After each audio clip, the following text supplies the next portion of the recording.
नमस्कार दोस्तों, कैसे हैं आप? मैं हूं गौरव और ये है ट्रांसफॉर्मेशंस। फिलहाल जो भारत में स्टार्टअप इकोसिस्टम है या स्टार्टअप एक तरीके से हम नई कंपनी रजिस्टर्स होती हैं और इस तरीके से नए बिजनेस प्लान्स में नए नए फाउंडर्स आते हैं। उनमें भारत की सरकार के या केंद्र सरकार के, भले ही स्टेट गवर्नमेंट के, राज्य सरकारों के एक तरीके से प्रॉपर डिपार्टमेंट बनाने की कितनी ज़्यादा ज़रूरत है और एक तरीके से एक नीड ऑफ आर है। फिलहाल जो इस तरीके की स्टार्टअप्स हैं वो तीन मेजर इश्यूज फेस कर रही हैं और जो कि एक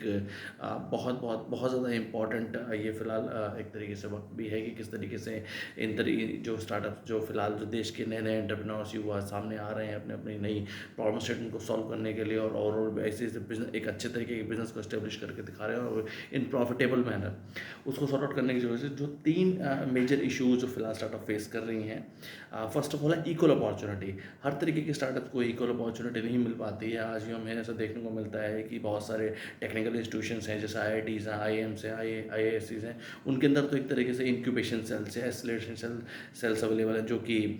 फोर्थ ईयर स्टूडेंट्स को या थर्ड ईयर स्टूडेंट को एक तरीके से प्री सीड अमाउंट देने की कोशिश करते हैं या उनके ऑर्गेनाइजेशन को सेट करने की कोशिश करते हैं, या जो वो जिस भी तरीके की स्टार्टअप को एस्टेब्लिश करते हैं या बनाते हैं तो उनको उनको इनिशियल फंडिंग मिल पाती है या एज ए इनिशियल मेंटरशिप या इनिशियल हेल्प भी मिल पाती है अपने सीनियर्स के थ्रू या अपने एक तरीके से कॉलेज प्रोफेसर्स के थ्रू या और मार्केट के जो काफ़ी ज़्यादा लीडर्स हैं उनकी मेंटरशिप मिल पाती है, तो उनको एक एडिशनल हेल्प है। तो फर्स्ट ऑफ ऑल तो होगा इक्वल अपॉर्चुनिटी। सेकेंड वन जो इशू वो फेस कर रहे हैं वो है एक तरीके से ट्रांसपेरेंसी। ट्रांसपेरेंसी अभी उनको इस तरीके से हर स्टार्टअप को नहीं मिल पाती है और फिलहाल प्राइवेट इन्वेस्टर्स या वेंचर कैपिटल से इंटरनेशनल हो भले नेशनल बेसिस पे हो, उनका ही एक तरीके से दबदबा और मोर देन 90% जो इन्वेस्टमेंट है वो प्राइवेट इन्वेस्टर्स की है। तो एक तरीके से उनकी थोड़ी सी मनमानी भी चलती है कि कई बार वो ज़्यादा इक्विटी ले लेते हैं या एक तरीके से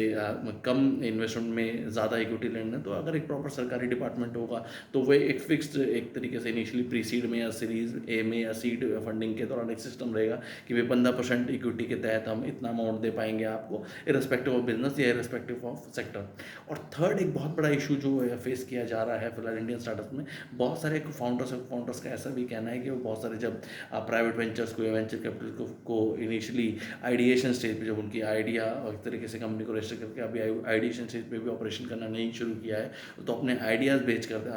भेजते हैं या आइडिया पिच करते हैं इन्वेस्टमेंट के लिए। तो